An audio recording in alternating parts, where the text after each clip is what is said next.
Hello, my name is Ute Luppertz. I'm an animal communicator and I'm a pet death doula. And today I wanted to talk about something very, very tender for many of us.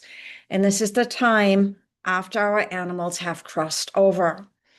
And this is not just about grief, but it is how can we maintain our connection with them? And I wanted to share with you that I have had the experience that the connection from my soul to their soul is never interrupted. What I have witnessed in many client sessions and also in my own household is that shortly after an animal crosses over, very often they stay really, really close. For example, a few months ago, one of my dogs crossed over. And in the first few weeks, he really, really was close to me. He showed himself energetically, and I felt like he was touching base. He was checking in on me because I was grieving, and my other animals were grieving too. And now his appearances are a little bit less frequent. And when I talk about appearances, I wanted to really clarify this doesn't mean that you have a physical appearance. For some of us, we feel them in our dreams. Sometimes it's just a fun, fuzzy experience of there is a presence, or we suddenly think about them a lot. And I always say, when I start thinking about someone a lot who has crossed over, they are in my energy field somehow, right? I'm also encouraging you to create touch points and rituals that honor the specific connection that you had. For example, a client of mine, their dog was with them for many, many years. She witnessed the birth of two of her children. And after she died, they got her ashes, and then the whole family went on a hike and spread the ashes in some of the areas that their dog really, really loved to hang out or where they had picnic breaks or something like that. Another family I recently worked with, they lost their German Shepherd, beautiful, beautiful German Shepherd girl.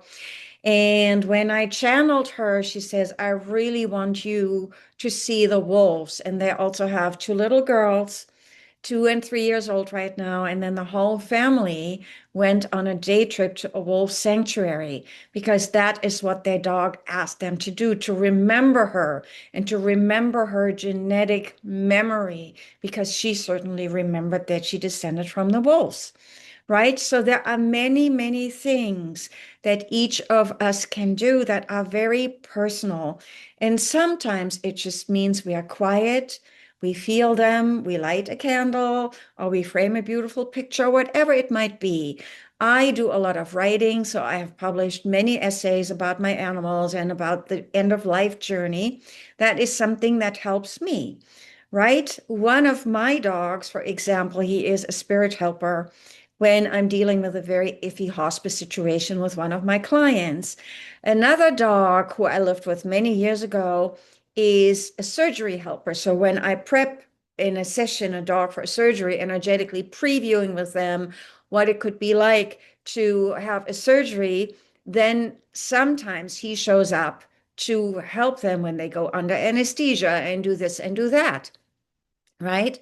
One of my cats, the famous goddess Mupi, Black Kitty, unbelievably amazing, appointed herself to be the threshold guardian for all of the cats that die on the streets or die in animal shelters and don't have a person. I could give you many, many more examples. The point being, do not treat them as a past tense. The body is gone. And yes, we miss the body, of course.